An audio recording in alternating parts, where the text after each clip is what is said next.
Welcome back for part 2. I hope you enjoyed watching episode 2. Before we get into our post-show notes and dive a little deeper into scripture, I just want to give you my nerd notes here in part 2, fill you in with some of the people that we saw and some of the things that were discussed.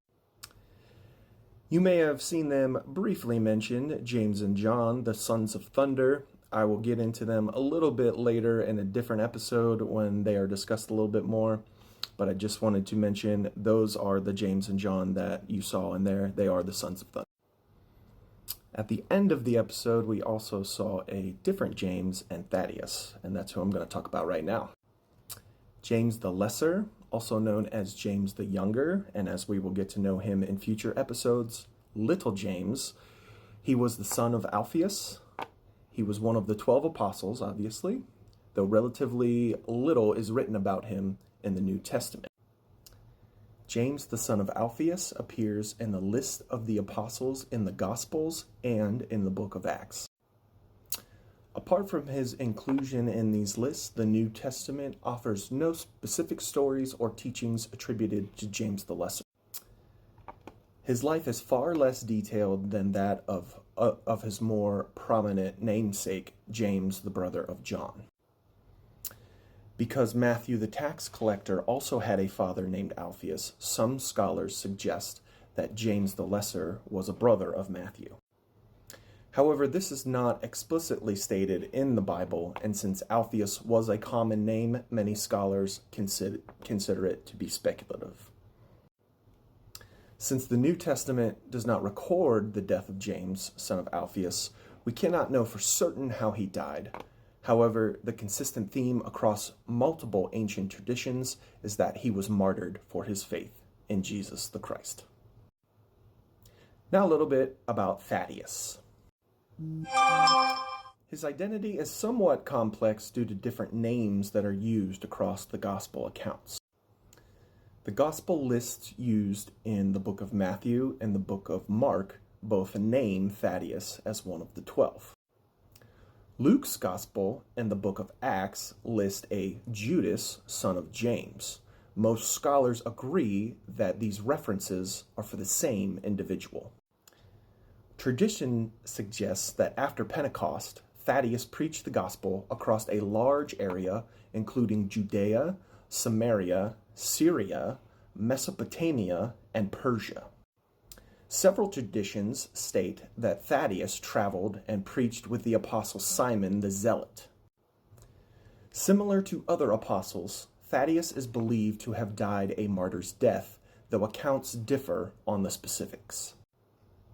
Thaddeus is also considered to be a patron saint of the Armenian Apostolic Church, as he and the apostle Bartholomew are credited with first bringing Christianity to Armenia. All right, now for a little bit about the term Shabbat. Shabbat is Judaism's day of rest and spiritual enrichment, observed weekly from sunset on Friday until nightfall on Saturday. It is commanded in the Ten Commandments, one of Judaism's most important traditions, intended to be a joyous and peaceful time for Jews to disconnect from the stresses of daily life and focuses on their relationship with God, family, and community. The word Shabbat comes from a Hebrew word root for to cease, to end, or to rest. The practice commemorates both God resting on the seventh day after creation and freedom of the Israelites from slavery in Egypt.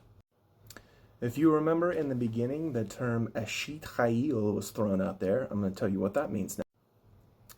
That is a Hebrew phrase meaning woman of valor, and it refers to a 22-verse poem from Proverbs chapter 31 that describes the ideal Jewish woman. This poem is traditionally attributed to King Solomon, and the poem highlights the woman's qualities such as her strength, her dignity, her ability to run a household efficiently, her business acumen, her kindness, and her devotion to her family. The poem is traditionally associated with the domestic sphere, but in modern times, it is now interpreted to celebrate the strength and capabilities of all women in various roles, not just as housewives.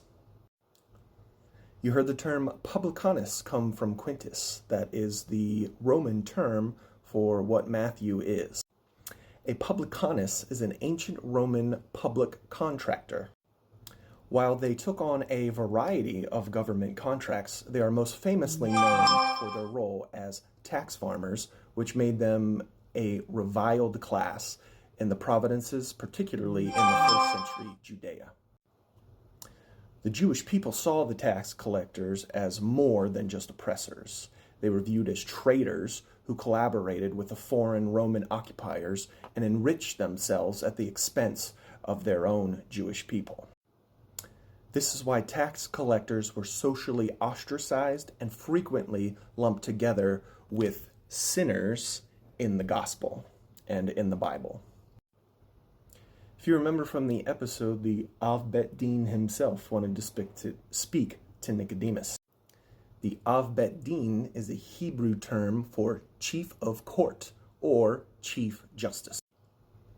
It refers to the presiding head of a Bet Din or rabbinical court.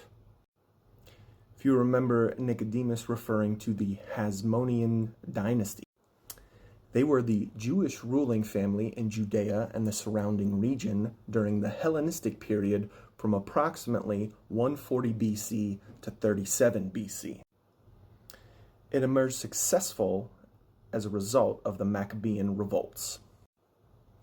The Hasmonean period marked a rare interval of Jewish political independence between the Babylonian exile and the establishment of the Herodian kingdom under Roman rule.